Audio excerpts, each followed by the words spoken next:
tiny seed of an idea plants itself in my head and starts to nag at me.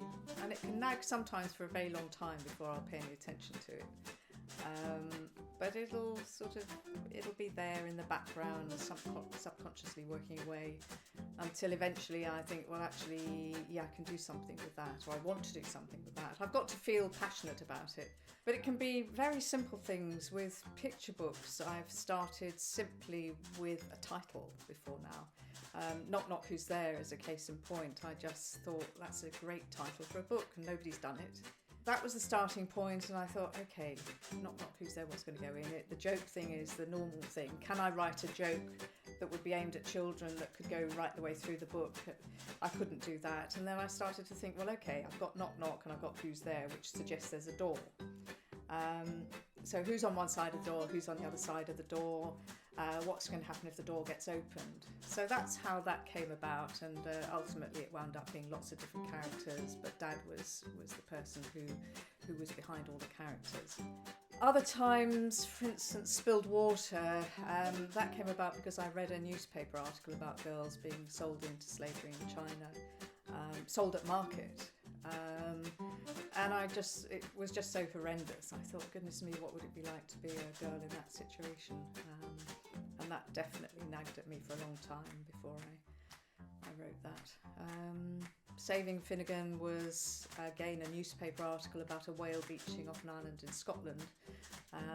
And the bones of the story, because it's very much about the whale's skeleton, are actually what happened, and I just created characters around it and made up the narrative. A lot of my novels I've had to do quite a lot of research for before I can even get started. So a lot of that will be on the internet. A lot of it, I actually went to China to research Spilled Water and went to India to research Broken Glass. Picture books, it's much more a case of scribbling lots of little notes. It's very important with a picture book where the words come on a page, so that you've got that page turning moment, which isn't the same with fiction. So I play around a lot with where things will be on the page and where the climax is going to come, because even with a picture book that's only got 350 words, you've still got to have a beginning, middle and an end.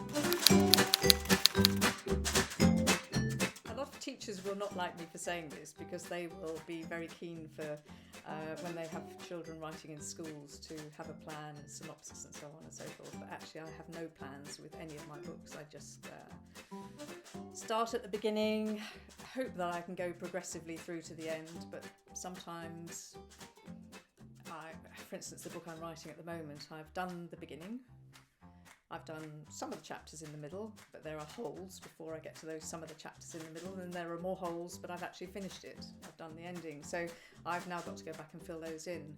And I have no idea what really is going to happen in one or two of the chapters.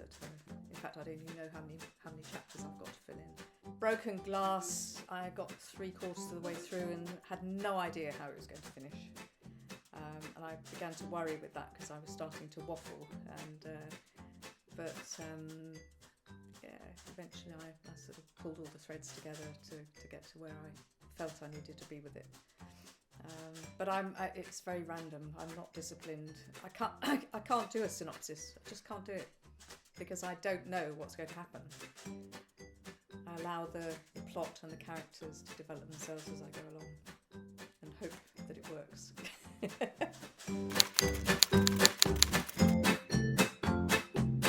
Writing can be, when it's going well, it's wonderful, because your imagination is firing and your characters are taking shape and the plot is moving forward.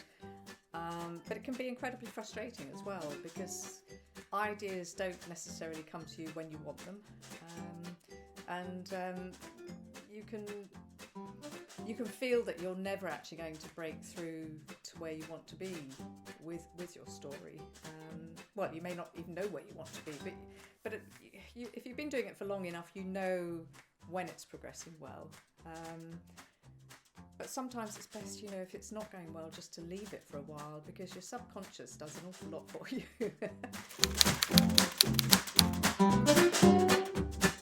It's really different every time you write a book.